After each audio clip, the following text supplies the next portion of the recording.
Hey everyone, thanks for joining us again, MLG Diamond Life. I'm here with honored guest named Joshua Hrasche, and he has a wonderful story that he's going to share with us. He's the CEO of ScaleOperate, an engineering, induction, and measuring systems firm. And if you heard the term CNC, he'll let you know all about it and also how robotics is making waves in the industry. Josh, thanks for joining us. Thanks for having me, Victor. Hey, great. So I know you. I've known you for, oh my goodness, it's decades. Just put it in decades, yeah? And it's been a great growth story. Tell us about yourself, the short and sweet. Sure. So my name's Josh Hrasche. That's the actual pronunciation from ScaleOperate. All right, buddy, you got I it. know it's a Slavic name changed into German language. And as you know, my background is quite diverse. Mom has a Caribbean background, father a Slavic background, mixed with Russia and Serbia. My passport is Austrian. That's my nationality, but I grew up in Switzerland. My All go-to over language Europe. is German. All over Europe. Just circle the whole Yeah, thing on the east side. Yeah, just circle that. Okay. yeah, yeah. Got you, got you. Yeah, and how did I stumble into industrial manufacturing and mechanical engineering? Well, I actually come from a MBA, business and administrative background, studied in Switzerland. I never went to uni, so I ventured very quick into sales, into industrial sales. And from Beautiful. there, I worked for a Japanese company, Swiss company, American company. So I ventured into mechanical engineering, measurement devices, and of course, software, SaaS sales for engineers, CAD software. And that's how I actually became afterwards self-employed and my journey to found ScaleOperate and to work in a very specific niche market for mechanical engineering needs. Beautiful. Beautiful.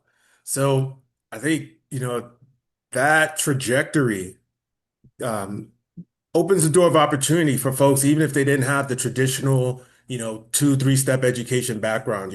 Folks think, oh, the only way to be successful is get a degree from the top university you can go to, whether you can afford it or not, and then get your master's and then get this and then get that. But you said you took the bull by the horns and became the MVP for the company because you went straight to where the heart is. You went into sales in an area of interest. So that's really cool. A lot of people could explore that lever, that door of opportunity through sales in the industry that they like, and then grow from there. So that's cool. Good stuff. Exactly.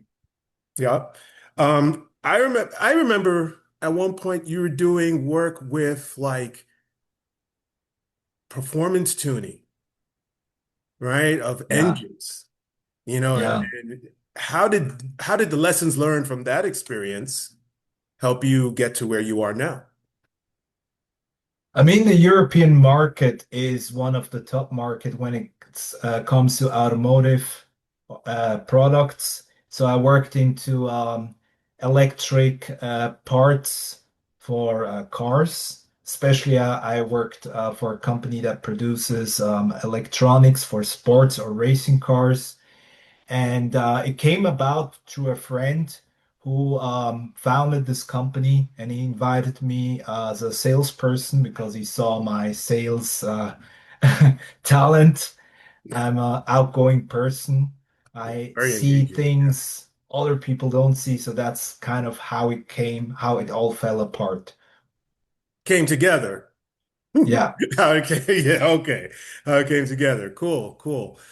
So now in ScaleOperate, so you have the CNC engineering manufacturing piece, which is cutting edge for the industry. And tell us about that. What are the current industry trends that you see are the building blocks for growth? The common industry trends move towards after my visit at BMW, Bayerische Motorenwerke, that the whole automotive industry is going into paradigm shift when it comes to the to drive systems or engines. BMW right now is developing an engine, quad engine on all four wheels. They develop a special engine that can sustain vibrations. And as you know, it's no Tesla is no more the big player when it comes to EVs. We're talking about Ebro, we're talking about companies like BYD. Yeah. And now the German market experience a paradigm shift when it comes to innovation. So to keep up I would say the fight or the bidding war with China is to develop special batteries and especially special engine or drives in that sector. So to answer your question, yes, Germany is still one of the key players when it comes to EVs, when it comes to the automotive sector. And those are companies like BMW, Mercedes. They're not legacy products. And yes, there will be also a big shift in innovation, what's happening actually right now, especially in the battery sector. Okay. So when people think of a battery, it's not just one thing. It's usually there's some additional components. So Yes. the work your company does in that space, what are some of the components you see that require higher level expertise? Well, it's especially the casing of those motors or engines, right? Mhm. Is about the sustainability, the quality of material or tolerance spectrum, the accuracy of how those parts needs to be machined. Of course, we are more in the prototyping sector. This means we are not mass producing anything. We're still manufacturing out of Europe and not from China. And there is also very important to be very fast, have a streamlined communication, and to be very accurate and operate on a really high quality, which distinguish us from Chinese OEM suppliers. Okay, excellent. So that's a tremendous story and a great opportunity. So now looking forward, what do you see your company growth trajectory and the industry in the next, let's say, 5 to 10 years, medium to longer term? What's next? Yeah. So, since we work in a very disruptive market, as you know, with COVID and now having the issues with tariffs or dealing with raw material prices that are very volatile, Yes. one of the trajectory that we are following is especially niche requirements, flexible requirements. So, just for the audience that doesn't operate in that industry, we are an OEM supplier, but we are very niche and very custom, meaning we usually work with companies like, let's say, oil rig platforms. We work in automotive, aerospace, robotics, medical. But what we do is usually we work with, we manufacture components, mechanical components for plants where we know those are plants that exist where you perhaps only have like 40 plants or 40 of those types of machineries worldwide. So what we do is we operate on a very low quantity of machine parts that we together with the customer design engineer. So kind of we follow up or we service the customer when it comes to design engineering. And we also lead in manufacturing. We manufacture those parts in Poland, in Central Europe, and then we ship them to the OEMs in North America, in Germany, Switzerland, Austria, Norway. So it's usually DACH region, German-speaking countries, Scandinavia, and especially Western Europe and North America. So that's the focus what we have on. So our main target group is when the customer needs something very fast, it has to be highly accurate. The communication needs to be streamlined. And of course, there needs to be a very high level of accuracy and quality management behind it. So that's kind of our clientele.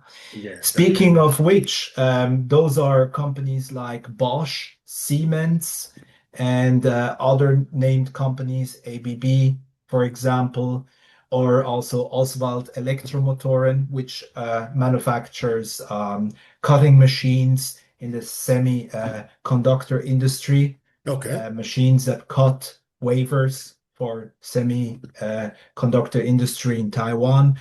So we work on a very niche market. Wow, niche markets with global impact. That's tremendous. Yes, So as you exactly. see, Yeah. yeah, so as you see these trends take place, um, if you had to say what's, people say, okay, the next top client, if you could have your wish list client, what would that be? What would that client look like? Well, we would love to move more into aerospace because we see that EV took over the automobile industry. And what we're seeing right now is that EV will also take the aerospace industry.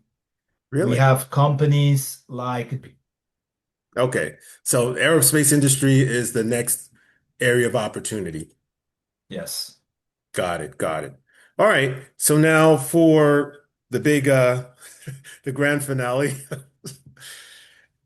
It's so funny. Like we work with different areas of technology. Do you see robotics making a major impact in your industry in the next 5 to 10 years? Sure. Back then, robotics was operated by an operator, of course. Mhm. And now with AI, we experience a paradigm shift in fully automated robotics or robotics manufacturing. We see this in automotive, meaning back then each different robotics manufacturer, like you name it, KUKA, Stäubli, ABB, Schaeffler, Kawasaki, all those used to be operated by an operator and they were piloted remotely. You had to write a code for them. Now it's simply as plug and play. You kind of they use camera system and sensors, which enable them actually to fully automate, to first inspect an object, to verify this object, and then to fully automate it, have its work cycle or work procedure, which is groundbreaking and another paradigm shift in robotics. So we see it right now. A lot of company like Bosch just closed two facilities in Germany because they are fully automating their production line. This is happening worldwide, not just in the software industry, but also in mechanical and industrial manufacturing. Wow, tremendous growth, tremendous opportunities, yet the level of changes, it'll have many impacts, but it's another wave of technology taking the forefront, I would say, and changing what used to be we'll call like manual or hybrid work into automated work. So, Exactly. Also, we have a foothold in this, and we are launching also our first prototypes. These are robots that can be operated by novice person, by someone without any experience. It's simply as just guiding the robot and doing a first cycle mhm. by not even piloting it, but just like holding the nozzle or the gripper of the robot and guiding him. And the rest is all done by AI, Oh, meaning, okay. So it's like an yes, apprentice training an apprentice, yes, training a novice to do it. So yes, yes, So like an example would be like if you wanted to paint a room, you say, okay, this is how you paint. And you paint one section and you say, okay, avoid the windows, don't go over the tape, a couple of instructions. And then the yes, robot learns to do the rest and it could probably do the next room.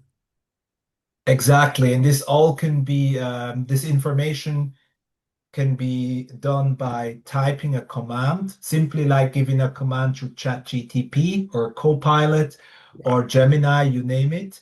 And it translates into this programming language, and the robot actually follows through. So it's very simplistic, plug and play. Wow, that's perfect, man. It's like the Jetsons come to life, but like we had a cartoon Yeah, that would say like futuristic, like what robots could do, could not, but to see it being built up and actually enter various work environments, that's wonderful to see and be part of it. You're right there at the cutting edge. So Sh- Josh, thanks so much for spending this time with us. Feel free to let us know of any new upcoming projects, anything exciting is happening in your field. I know you're on LinkedIn. You guys have space, websites, everything. Just share the links. We'll put that in the description below. But thanks so much for sharing time. And maybe when you get your super perfect client, you could celebrate with us and share in those rewards and share your experience. Thanks so much for sure. spending this time. Thanks for having me, Hey, Victor. you're welcome. Take care. Bye. You too.